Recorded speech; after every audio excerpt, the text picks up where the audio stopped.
আসসালামু আলাইকুম ওয়া রাহমাতুল্লাহ। রবি ফার্ম অ্যান্ড এগ্রিকালচার ইউটিউব চ্যানেলের পক্ষ থেকে আমি রবিউল হাসান আছি আপনাদের সাথে। আপনারা থাম্বনেল দেখে অবশ্যই ভিডিওটি ক্লিক করেছেন এবং এই বিষয়গুলো আপনারা জানতে চাচ্ছেন।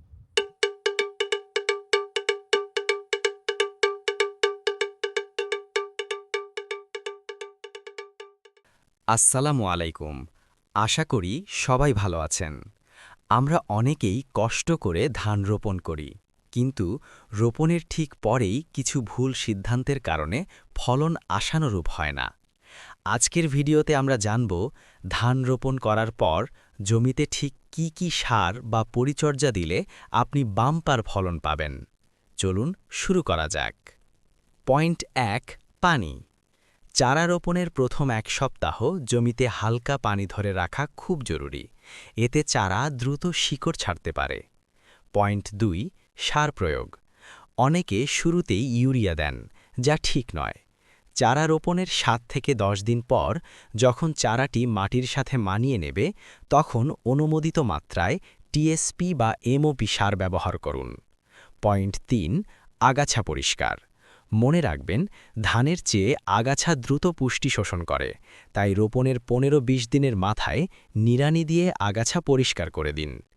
একটি বিশেষ টিপস, জমিতে পোকা দমনের জন্য পার্চিং পদ্ধতি বা কঞ্চি পুঁতে দিতে ভুলবেন না। এতে পাখি বসে ক্ষতিকর পোকা খেয়ে ফেলবে এবং আপনার কীটনাশকের খরচ বাঁচবে। সঠিক সময় সঠিক পরিচর্যাই পারে আপনার শ্রমকে সার্থক করতে। ভিডিওটি ভালো লাগলে লাইক দিন এবং আপনার কোনো প্রশ্ন থাকলে কমেন্টে জানান। পরবর্তী ভিডিওতে দেখা হবে। আল্লাহ হাফেজ।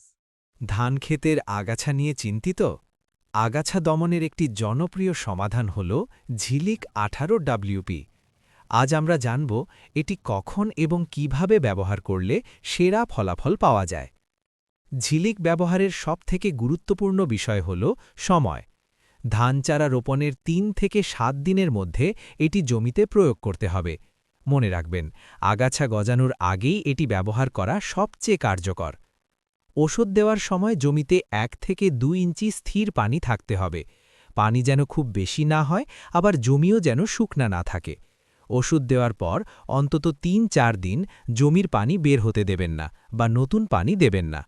আপনার কাছে ১০০ গ্রাম বা ৫০ গ্রামের প্যাকেট থাকতে পারে। বিঘা প্রতি সঠিক মাত্রা কোম্পানির নির্দেশিকা অনুযায়ী নির্ধারণ করুন। এটি বালুর সাথে মিশিয়ে ছিটিয়ে দিতে পারেন অথবা স্প্রে করতে পারেন, তবে সমানভাবে পুরো জমিতে ছিটানো নিশ্চিত করতে হবে। সঠিক সময় ও সঠিক নিয়মে ঝিলিক ব্যবহার করলে আপনার ধান ক্ষেত থাকবে আগাছামুক্ত এবং ফলন হবে বাম্পার। কৃষি বিষয়ক আরও তথ্যের জন্য আমাদের সাথেই থাকুন। ধন্যবাদ।